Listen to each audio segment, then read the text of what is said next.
waktu Pak Menteri melakukan sidak gas, ya yang terakhir nggak salah saya tidak gas 3 kilo bisa isi 2,2, 2,5, pokoknya di bawah 3 kilogram. Tapi hari ini toh masih terjadi juga hal seperti itu.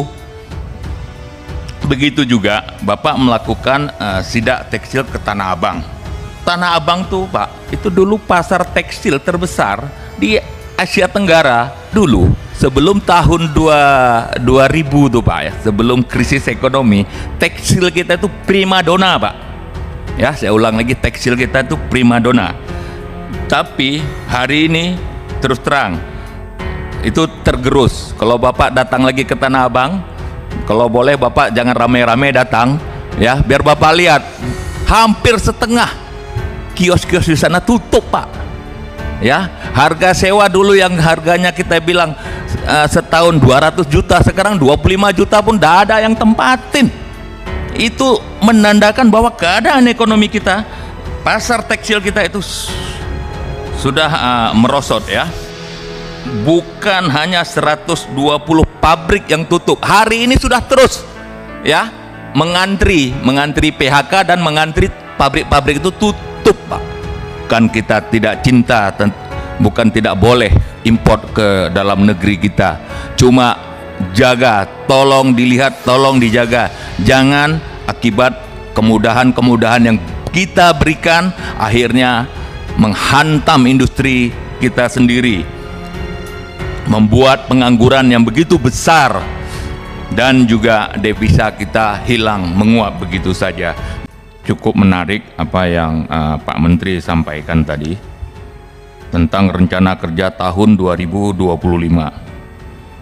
4 arah kebijakan Kemendak, di situ ada pengembangan ekspor, kira-kira pagu tambahannya lebih kurang 800 miliar di sini. Kemudian pembinaan UMKM, kemudian perdagangan antar wilayah yang juga pagu anggaran tambahannya lebih kurang 700 miliar. Kemudian rencana kerja 2025 yang keempat itu pengamanan perdagangan. Ini sangat menarik sekali Pak, dengan angka 800 miliar untuk pengembangan ekspor di pagu tambahan. Kita bisa lihat Pak, kelihatannya negara kita dengan 270 juta penduduknya ya, tentunya apabila bisa terrealisasi pengamanan ekspor, tentunya itu akan memberikan devisa dan juga membantu tenaga kerja yang ada di dalam negeri. Tapi mirisnya Pak, kita berapa kali berkunjung ke negara-negara sahabat, jangankan produk yang dihasilkan oleh industri kita, mangga aja nggak bisa masuk ke negara orang Pak, itu mangga kita. Jadi tapi dengan begitu mudah dan gampangnya produk-produk impor itu masuk seolah-olah tanpa proteksi apapun. Kita bisa lihat di TikTok tuh macem-macem mereka menjual produk-produknya. Begitu juga Pak untuk pengembangan perdagangan antar wilayah. Sepertinya Pak, kita belum atau tidak ada tata niaga tentang bagaimana data-data sumber produktivitas di dalam negeri kita. Begitu kita panen cabai, panen sayur, itu sebahagian besar mungkin dilemparkan ke Pulau Jawa. Akhirnya menumpuklah produk-produk pertanian kita di Pulau Jawa dan didistribusikan untuk daerah-daerah provinsi-provinsi yang lain, dan ini menyebabkan double cost namanya ya, 2 kali bayar. Begitu juga tentang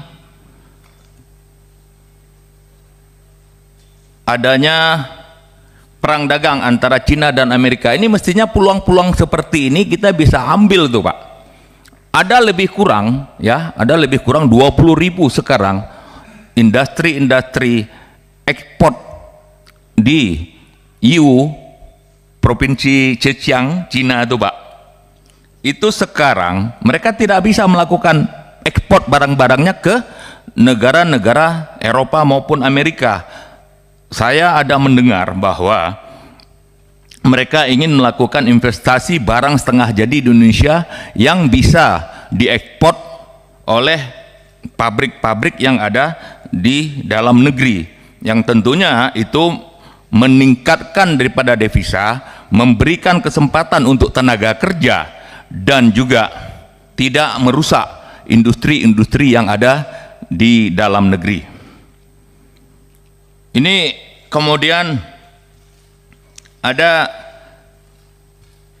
waktu Pak Menteri melakukan sidak gas, ya, yang terakhir nggak salah saya tidak gas 3 kilo bisa isi 2,5, pokoknya di bawah 3 kilogram. Tapi hari ini toh masih terjadi juga hal seperti itu. Begitu juga Bapak melakukan sidak tekstil ke Tanah Abang. Itu Tanah Abang tuh Pak, itu dulu pasar tekstil terbesar di Asia Tenggara dulu Pak. Tapi yang hebatnya sekarang di Tanah Abang ada pula namanya pasar Bangkok Pak. Ya, sedangkan saya tuh tahu barang-barang yang dari Thailand itu semua yang dimasukkan ke dalam negeri kita dalam bentuk barang jadi itu diproduksi di daerah nama pasarnya Paima, daerah anunya namanya Guangzhou tuh Pak ya.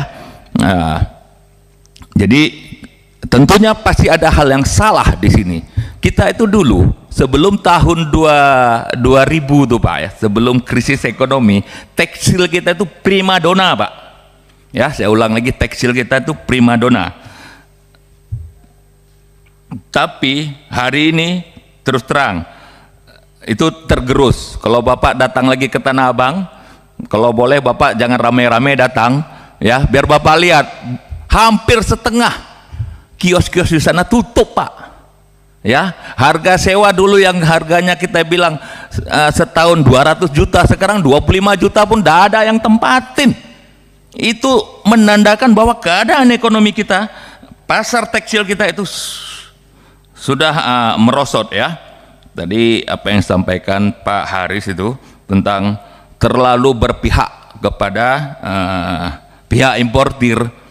Itu saya 25 tahun kerja tekstil Pak, makanya saya paham betul masalah ini dari hulu sampai ke hilir. Bukan hanya 120 pabrik yang tutup, hari ini sudah terus ya mengantri PHK dan mengantri pabrik-pabrik itu tutup Pak ya. Itu baru pabrik, belum lagi apa itu TPT-nya Pak.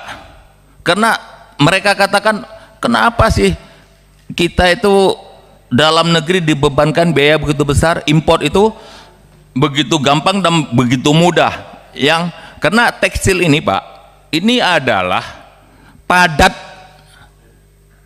ya, padat karya, dia paling banyak membutuhkan tenaga pekerja.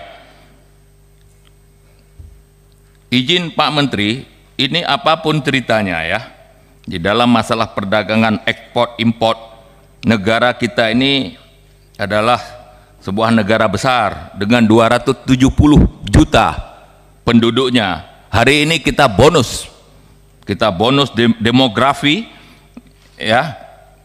Kalau boleh Pak, aturan-aturan perizinan dan lain sebagainya, mana yang bisa dipangkas tolong dipangkas. Kita punya pembeli yang begitu besar, upah yang begitu murah, resources yang begitu banyak. Tentunya ini adalah bahagian-bahagian yang membuat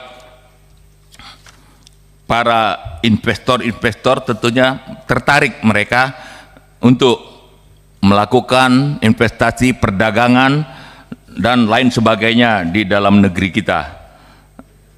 Jadi satu hal lagi tentunya mana nih lagi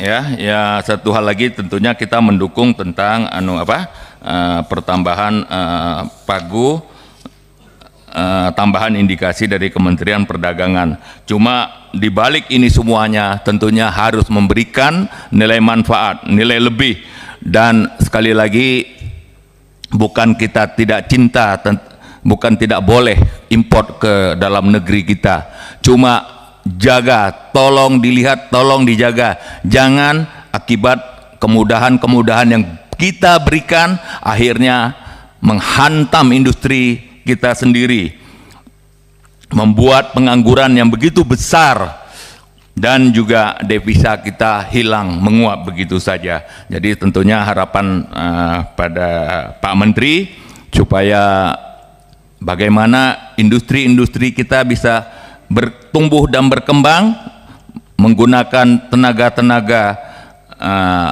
dalam negeri dan juga meningkatkan devisa negara. Saya pikir salah satu gain yang harus Pak Menteri capai ada hal seperti itu, barang-barang kita mudah diterima di negara-negara tujuan. Jangan barang orang begitu gampangnya masuk di tempat kita tanpa proteksi dan lain sebagainya. Saya rasa itu aja Pak Ketua, terima kasih. Assalamualaikum warahmatullahi wabarakatuh.